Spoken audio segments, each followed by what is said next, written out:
स्वागत करुच्ची मो channel jobs in Odisha को आशा करछि आपण माने भले थिबे। तो फ्रेंड्स मु नियछि आपण माने पाई आ एक गवर्नमेंट जॉब न्यूज रो अपडेट। फ्रेंड्स आपण माने जेमिति कि देखिथिले थंबनेल रे फेब्रुआरी 22 सुधा 6 टी बड़ फॉर्म रो आवेदन चलिछि। एथिरे आपण माने पोस्ट रहबो 33882 टी टोटल पोस्ट रहबो। एही जॉब रे आपण माने पुरुष और महिला माने आवेदन करि परिबे। एथिरे आपण माने पाई सैलरी रहबो 1 लाख बा 1 लाख भितर आपनकर सैलरी रहबो। एही पोस्ट गुडकर एलिजिबिलिटी क्राइटेरिया कोन रहबो, आपण माने एही पोस्ट गुडको किपरि आवेदन करि परिबे से विषय रे मु आपण मानकु डिटेल्स रे एही वीडियो माध्यम रे जणाइबी। जदि आपण माने एही पोस्ट अप्लाई करै पई इंटरेस्टेड रहउछंती त वीडियो टिकु शेष पर्यंत देखि नियंतु, तो डिटेल्स रे आपण माने जानि परिबे। तेन करी आपण माने बिना स्किप करी डिटेल्स रे देखि नियंतु। चलते प्रथम आलोचना करिया ऑफिशियल नोटिफिकेशन विषय रे। फ्रेंड जदि आपण माने एही भली गवर्नमेंट जॉब न्यूज रो अपडेट पाइ पई चाहउछंती तबे आम चैनल टी सब्सक्राइब करंतु, पाखर थे बेल आइकन टी को प्रेस कर दियंतु, जा फल कि हम अपलोड करथे वीडियो टी आपण पाखर सबसे पहुंच परिबो। प्रथम जॉब टी आपण कहि रहबो इंडियन रेलवे तरफ रो आरआरबी ग्रुप डी पोस्ट रो रिक्वायरमेंट रही अछि। एथिरे आपण पई various post group D post रहउछि। एथिरे आपण पई प्रथम जॉब टी रहबो इंडियन रेलवे तरफ आरआरबी ग्रुप डी पोस्ट रो रिक्वायरमेंट रही। एथिरे आपण पोस्ट रो 32400 वेरियस पोस्ट रहबो। एटा आपण ग्रुप डी पोस्ट रहउछि। यार डिटेल्स जानबा आसंतु। एथिरे आपण वैकेंसी रहबो 32438 टी आपण टोटल वैकेंसी रहबो। लास्ट डेट आपण 22 फरवरी 2025 यार लास्ट डेट रहबो। ए पर आपण वैकेंसी डिटेल्स देखि नियंतु। पॉइंटमेंट बी आपण रहउछि 5058 टी आपण पोस्ट रहउछि। एथिरे आपण सैलरी रहबो 18000 टंका पर मंथ सैलरी रहबो। असिस्टेंट ट्रैक मशीन रे आपण 769 पोस्ट रहउछि। एथिरे आपण सैलरी रहबो 18000 टंका पर मंथ सैलरी रहबो। असिस्टेंट ब्रिज रे आपण 301 पोस्ट रहउछि। एथिरे आपण 18000 टंका पर मंथ सैलरी रहबो। ट्रैक मेंटेनेंस जीआरबीआई रे आपण 13187 टी पोस्ट रहउछि। असिस्टेंट पीओए रे आपण 247 पोस्ट रहउछि। असिस्टेंट सीएनडब्ल्यू रे आपण 1587 पोस्ट रहउछि। असिस्टेंट टीआरडी रे आपण 1381 पोस्ट रहउछि। असिस्टेंट एसएनटी रे 2012 पोस्ट रहउछि। असिस्टेंट लोको सेड रे 420 पोस्ट रहउछि। असिस्टेंट लोको सेड रे इलेक्ट्रिकल रे 950 पोस्ट रहउछि। असिस्टेंट ऑपरेशन इलेक्ट्रिकल रे 767 पोस्ट रहउछि। असिस्टेंट टीएल एंड एसी रे 1041 पोस्ट रहउछि। असिस्टेंट टीएल एंड एसी रे 624 पोस्ट रहउछि। असिस्टेंट वर्कशॉप रे आपनकर 3067 पोस्ट रहउछि। एथिरे सैलरी रहबो 18000 टका पर मंथ सैलरी रहबो सब पोस्ट रो। ए पर आपनकर एजुकेशनल क्वालिफिकेशन देखिना जति आपन माने 10th बा आईटीआई पास करछंती और एनसीबीटी रो सर्टिफिकेट रही ताहले ए पोस्ट को आवेदन करि परिबे। एज लिमिट आपनकर 18 रो 36 वर्ष रहउछि।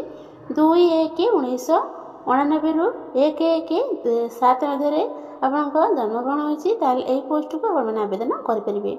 एससी एसटी पीडब्ल्यूडी एक्स सर्विसन पई 250 टंका एप्लिकेशन फी रहउछि। ओबीसी ईडब्ल्यूएस जनरल प्लान पई 500 टंका एप्लिकेशन फी आवश्यक रहउछि। 22/1/2025 रु यार नोटिफिकेशन टी जारी हेलानी। ऑनलाइन प्रक्रियाकरण टी 23/1/2025 रु आरंभ होई। यार लास्ट डेट है फेब्रुआरी 22 तारिख आपनकर लास्ट डेट रहबो। जे माने भी ए पोस्ट अप्लाई करे पे इंटरेस्टेड रहउछन त ए आवेदन चलछि त आपन माने आवेदन कर नियंतु। ए पर आपन सेकंड जॉब रहउछि ओडिशा पुलिस रे एसआई रा रिक्वायरमेंट रही अछि। एते आपन पे 900 प्लस सब इंस्पेक्टर पोस्ट रहउछि। यार डिटेल्स से जानबा आसंतो। एथे नंबर ऑफ पोस्ट आपनकर 933 रहबो। लास्ट डेट आपनकर 10 फरवरी 2025 यार लास्ट डेट रहबो। सेकंड ए पर आपनकर वैकेंसी डिटेल्स देख नियंतु। सब इंस्पेक्टर ऑफ पुलिस रे 609 टी पोस्ट रहबो। Sub inspector of police armed रे 253 पोस्ट रहबो। स्टेशन ऑफिसर फायर सर्विस रे 27 टी पोस्ट रहबो। असिस्टेंट जेलर रे आपनकर 24 टी पोस्ट रहउछि। ए पर आपनकर एजुकेशनल क्वालिफिकेशन देखि नियंतु। जदि आपण माने ग्रेजुएशन पास करछंती ताले ए पोस्ट को आपण माने आवेदन कर परिबे। एज लिमिट देखि नियंतु 21 रु 25 वर्ष आपनकर एज लिमिट रहउछि। एप्लिकेशन फी आपनकर किछि आवश्यक रह नै आपण माने याको मागणा आवेदन कर परिबे। यार इंपोर्टेंट डेट देख नियंतु। डेट ऑफ नोटिफिकेशन आपनकर 17/1/2025 रु जारी हेलानी। यार स्टार्टिंग ऑनलाइन डेट आपनकर 20/1/2025 रु आरंभ होई। लास्ट डेट रहबो 10 फरवरी 2025 यार लास्ट डेट रहबो। एबे ही आपनकर आवेदन चलीछि त आपण माने एबे आवेदन करनियंतु। तृतीय जॉब रहिबो एनटीपीसी तरफ रिक्वायरमेंट रही एथिरे आपन पोस्ट रहिबो सीनियर एग्जीक्यूटिव पोस्ट रहिबो जे माने भी ए पोस्ट अप्लाई करे पे इंटरेस्टेड रहउछन्ती यार डिटेल्स देखि नियंत। एथिरे आपन नंबर ऑफ पोस्ट आपन 8टी रहिबो लास्ट डेट आपन 4 फेब्रुआरी 2025 यार लास्ट डेट रहिबो। सीनियर एग्जीक्यूटिव पोस्ट रहछि एथिरे आपन 8टी पोस्ट रहछि यार सैलरी रहिबो 1 लाख पर मंथ सैलरी रहिबो। एजुकेशनल क्वालिफिकेशन देखि नियंतु जदि आपन बी बीटेक करछन्ती 60% मार्क रखछन्ती और पीजीडीएम बा एमबीए करछन्ती ताहले एई पोस्ट को आपन माने आवेदन करि परिबे। एज लिमिट होछि 38 वर्ष आपन एज लिमिट होछि। पीडब्ल्यूएसए जनरल ओबीसी कैंस को पई 300 टंका एप्लिकेशन फी होछि। एससी एसटी पीडब्ल्यूडी एक्सलेशन पई केनसी एप्लिकेशन फी आवश्यक रह नै आपन माने याको मागणा ने आवेदन करि परिबे। 21/1/2025 रो एरा ऑनलाइन प्रक्रिया गारंटी आरंभ हो गलानी। एरा लास्ट डेट रहबो 4 फेब्रुआरी 2025 एरा लास्ट डेट रहबो। जे माने भी एई पोस्ट अप्लाई करे पे इंटरेस्टेड रहउछन्ती तो एबे आवेदन चाले छी तो आपन माने याको आवेदन कर नियंतु। तो जबटे आपन सेंट्रल बैंक ऑफ इंडिया तरफ रो जोन बेस्ड ऑफिसर रा रिक्वायरमेंट रही अछि। एथिरे आपन पे जोन बेस्ड ऑफिसर रा पोस्ट रहउछि जते आपन माने एई पोस्ट अप्लाई करे पे इंटरेस्टेड रहउछन्ती जे डिटेल्स देखि। एथिरे आपन नंबर पे वैकेंसी रहबो 266 आपन नंबर पे वैकेंसी रहबो। लास्ट डेट आपन 9 फेब्रुआरी 2025 एरा लास्ट डेट रहबो। जोन बेस्ट ऑफिसर रहबो एथिरे आपन पोस्ट संख्या रहबो 266 रहबो। एथिरे आपन सैलरी रहबो 48480 रु आरंभ होई कि 85920 पर्यंत आपन सैलरी लागू रहबो। आपन एजुकेशनल क्वालिफिकेशन देखि नियंतु जते आपन माने स्वीकृत विश्वविद्यालय रो ग्रेजुएशन बा एनी टेक्निकल कोर्स करछन्ती ताहले एई पोस्ट को आवेदन करि परिबे। एज लिमिट देखि नियंतु 21 रु 32 वर्ष आवश्यक रहछि। 1/12/2092 रु 30/11/2003 मध्ये आपन जन्म ग्रहण होछि ताहले एई पोस्ट को आपन माने आवेदन करि परिबे। ऑल अदर कैटेगरी पई 850 टंका एप्लिकेशन फी रहछि। एससी एसटी पीडब्ल्यूडी वुमेन को पई 175 टंका आपन एप्लिकेशन फी रहछि। स्टार्टिंग डेट आपन 21/1/2025 रु आरंभ हो गलानी। एहा लास्ट डेट रहबो 9 फेब्रुआरी 2025 एहरा लास्ट डेट रहबो। यार एग्जाम डेट रहबो मार्च 2025 रे आपन एग्जाम रहबो। जदि आपन माने एई पोस्ट अप्लाई करे पे इंटरेस्टेड रहउछन तो एबे आवेदन होछि ताले आपन माने आवेदन करनियंतु। पंचम जबटे आपन उत्कल कोऑपरेटिव बैंक तरफ रिक्वायरमेंट आसीछि। एथिरे आपन पोस्ट रहबो जूनियर अकाउंट्स असिस्टेंट पोस्ट रहबो। जदि आपन माने एई पोस्ट अप्लाई करे पे इंटरेस्टेड रहउछन्ती त एहरा डिटेल्स देखि नियंतु। एहरा नंबर ऑफ पोस्ट आपन 20 रहबो। लास्ट डेट आपन 7 फेब्रुआरी 2025 एहरा लास्ट डेट रहबो। जूनियर अकाउंट असिस्टेंट आपन पोस्ट रहबो। एते आपन 20 टी पोस्ट होछि। सैलरी रहबो 24940 टंका पर मंथ सैलरी रहबो। एहरा एजुकेशनल क्वालिफिकेशन देखि नियंतु जदि आपन माने स्वीकृत विश्वविद्यालय रो एनए स्ट्रीम रे ग्रेजुएशन पास करछन्ती बा डिप्लोमा डिग्री करछन्ती ताले एई पोस्ट को आवेदन करि परिबे। 21 रु 32 वर्ष आपन एज लिमिट रहछि।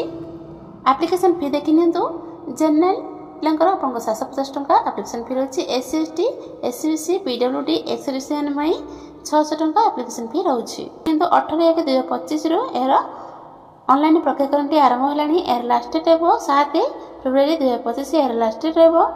एरा एग्जाम रहबो मार्च 2025 एग्जाम रहबो।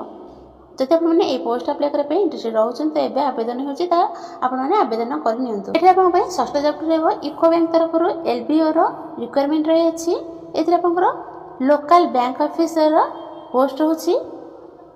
जदि आपन माने ए पोस्ट अप्लाई करे पे इंटरेस्टेड रहउछन तबे डिटेल्स देखि नियंतु। एथि आपन नंबर ऑफ पोस्ट होछि 250 टी आपन नंबर ऑफ पोस्ट होछि। लास्ट डेट आपन 5 फेब्रुआरी 2025 एहरा लास्ट डेट होछि। एहरा वैकेंसी देखि नियंतु। लोकल बैंक ऑफिसर आपन 250 टी पोस्ट होछि। एथि सैलरी 48480 रु आरंभ करी 85920 पर्यंत आपन सैलरी रहइबो।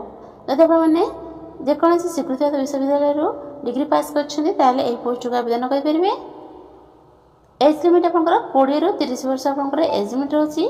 2/1/1995 रु 1/1/2005 मध्ये आपन माने जन्म ग्रहण करछन्ती ताले एई पोस्ट को आपन आवेदन करि परिबे। एससी एसटी पीडब्ल्यूडी कैंस को पई 170 टंका एप्लिकेशन फी रहछि और ऑल अदर कैंस को पई 850 टंका एप्लिकेशन फी रहछि।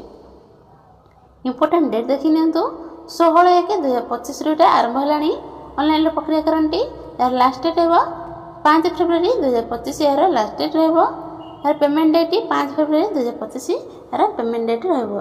एटा आपनकर इको बैंक रो ऑफिशियली पीडीएफ नोटिफिकेशन रहछि। एही 6टी जॉब रो आपनकर एहीपरि सब नोटिफिकेशन रहछि। जदि आपण माने एही पोस्ट अप्लाई करबा पई इंटरेस्टेड रहउछन्ती तो एबे जाई आवेदन करनियंतु।